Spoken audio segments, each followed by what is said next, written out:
Hello everyone, we are students from Xuan Ye University, and today we are going to briefly explain about the economic and finance analyst of Voyager Digital Ltd. I'm Ke En, the leader of this team, Yan Qi is the vice leader, and the rest are my group members Janet, Yong Yien, Xuan Ye, and Li Hui. And this is our agenda. We'll be talking about the introductions, the analysis about the causes of Voyager Digital's current crisis, the Voyager Digital current crisis or trouble to the risk, the potential solutions, the effectiveness of their leadership team in addressing the crisis, the recommendations, and also the conclusions. So now let's move on to the introductions. So, what is Voyager Digital Ltd? Voyager Digital Ltd is a cryptocurrency brokerage firm which commenced the voluntary Chapter 11 bankruptcy proceedings in the U.S. bankruptcy courts for the Southern District of New York on 6th of July 2022. Voyager Digital announced that the Three Arrow Capitals had not repaid 666 million in loans in June. According to Yang, Voyager suspended the deposits, tradings, loyalty rewards, and withdrawals on the 1st of July. Later that month, the Federal Reserve and the FDIC, which is also known as the Federal Deposit Insurance Corporations, ordered the company to stop making the false and misleading statements in a joint letter. Binance and the FTX bid nearly 50 million for the company. However, FTX filed for the bankruptcy, which putting the Voyager Digital's bailout at risk. We also made a two analysis about the Voyager Digital Ltd, which is what are the causes that leads the Voyager to file for the Chapter 11 bankruptcy, and also what are the risks that caused by the Voyager Digital Ltd. So let's move on to it. Hi, I'm Lim Yong Yien, and I will be presenting the causes of Voyager Digital's current crisis. Voyager experienced significant losses due to its involvement in cryptocurrency hedge fund firm Three Arrows Capital. Unfortunately, 3AC recently collapsed because it couldn't repay its debt to other companies in the same field. Almost 58% of Voyager's loan portfolio consisted of loans given to 3AC. Essentially, Voyager made a serious mistake in managing its finances by putting too much money into a risky investment like 3AC. Moreover, Voyager deceived the public. They claimed that the fund holdings were FDIC guaranteed, making it seem like a safe and risk-free investment. Their customers trusted Voyager with their money and expected the company to manage things properly. However, with the misleading information about FDIC guarantees and the subsequent freezing of accounts during the shutdown and bankruptcy, customers were not only disappointed but also facing real financial difficulties. In the case of defaulting payments, it is necessary to obtain cash as fast as possible in order to avoid bankruptcy. Platforms like Voyager had a thought time as they were lending out their customers' money and using loans given out to make more profit. They attracted customers by promising really high returns. Eventually, Voyager had stopped customers from taking out their money and they had declared Chapter 11 bankruptcy. This shows that when a company offers really high returns, there's usually a higher risk involved. And it has come to the end of my part. I'll pass to the next presenter. Hi, I'm Janet. I would like to briefly describe about the Voyager Digital current crisis or trouble to the list. Firstly, the Voyager Digital faced the issue of the idiosyncratic risk. The idiosyncratic risk is the unsystematic risk that inherent in a particular investment or in certain situation which impact the entire market or investment portfolio. As we can see, the Voyager Digital decided to give the massive unsecured loan which totaling the $650 million to the Three Arrow Capital without questioning it for collateral. As a result, this confidence brought the devastating losses to the Voyager Digital. Besides that, credit risk is also one of the risks that faced by the Voyager Digital. Credit risk is the possibility that a lender will not get the principal and interest owed, which could lead to the complications with the cash flow. According to the light in the year of 2022, Voyager Digital cannot recoup the loan it provided to the Three Arrow Capital, particularly after its bankruptcy. The Voyager Digital could not escape its financial problems due to a lack of the cash flow liquidity. In addition, the Voyager Digital was having the systemic risk. According to the CFA Institute Research and Policy Center in the year of 2022, systemic risk is defined as the possibility that a catastrophic economic runs brought on by a cascading failure in the financial sector due to connection inside the financial system. As we can see from the cases of the Voyager Digital, during the decline in the cryptocurrency industry, FTX, one of the world's largest cryptocurrency exchange, worth the 32 billion crash overnight due to the government difficulty. As a result, Voyager Digital was also crushed by the market collapse.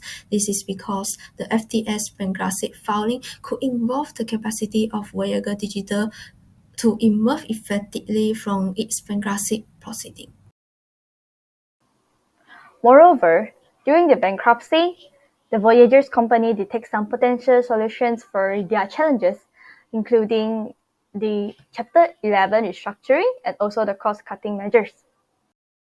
As Voyager was facing huge losses in the market, they told the court the potential solutions of Chapter 11 restructuring plan, as they were allowed to discard debts and restructure themselves in a specific period of time instead of having to liquidate their assets.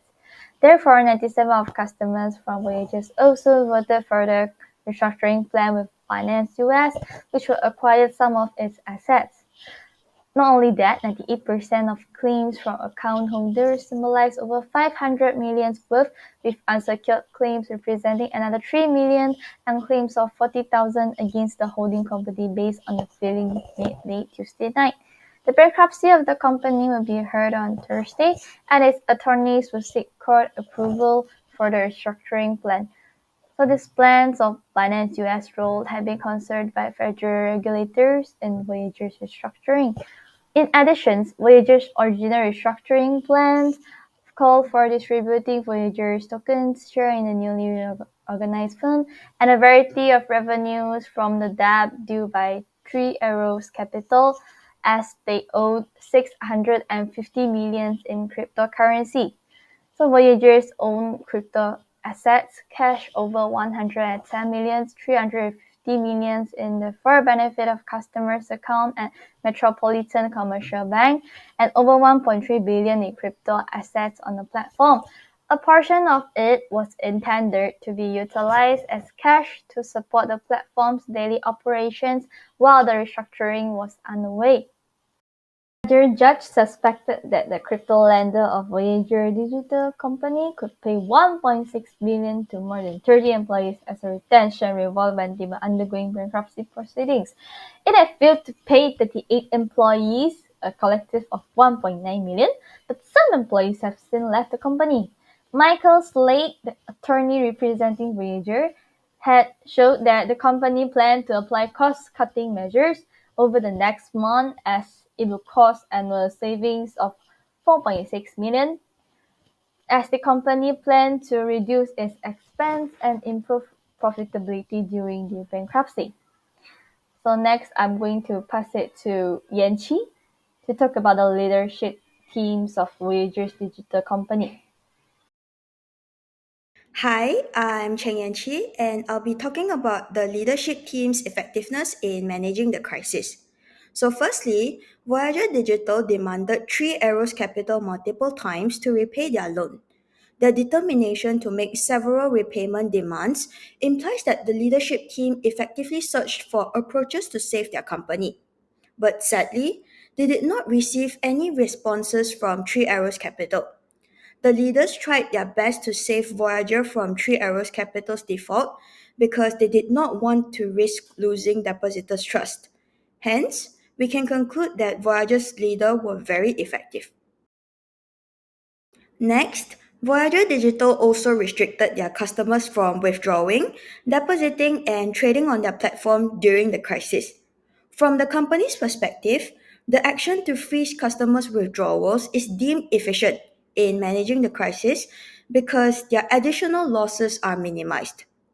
However, if we look at the situation from the stakeholders' perspective, there is a lack of communication because the stakeholders were not informed on that particular issue.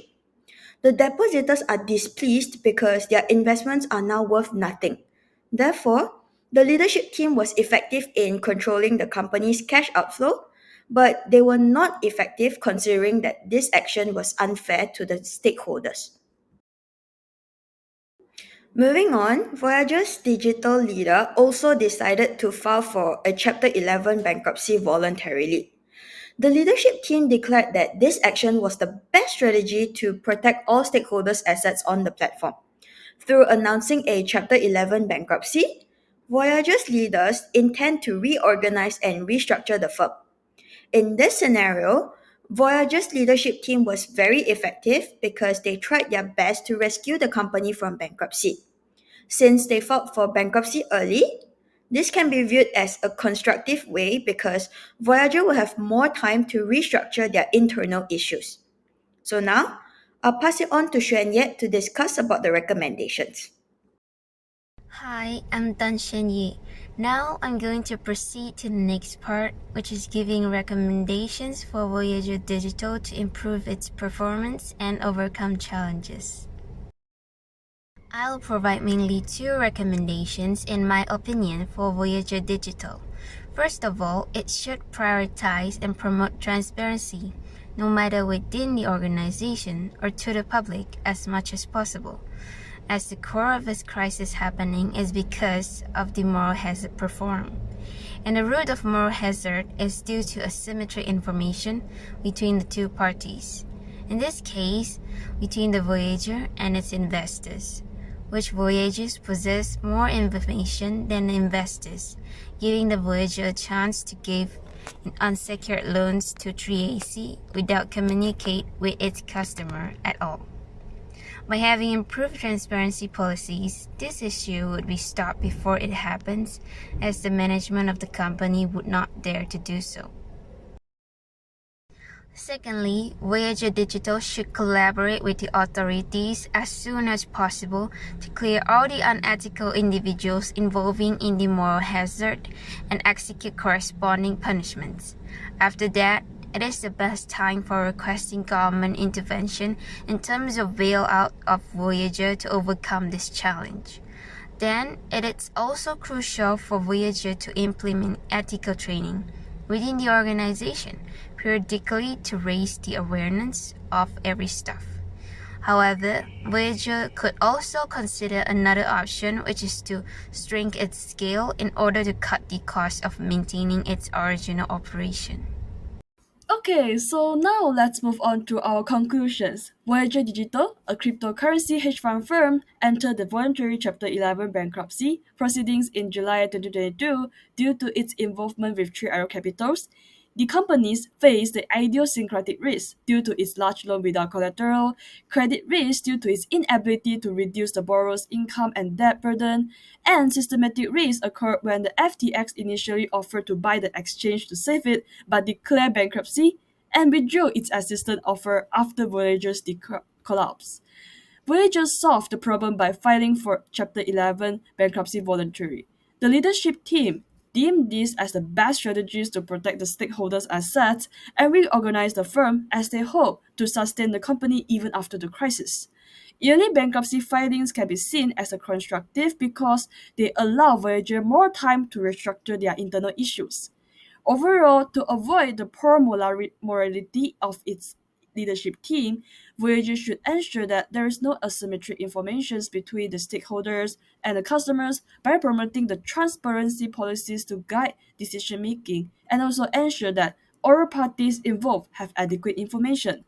Besides, Voyager's management team is unethical. To improve the performance, they must replace the fraudulent individuals through internal investigations and collaborations with authorities. Government intervention is very necessary to build out the voyages and implement ethical training to increase the awareness. So that's all for our presentations. Thank you for listening and watching this video.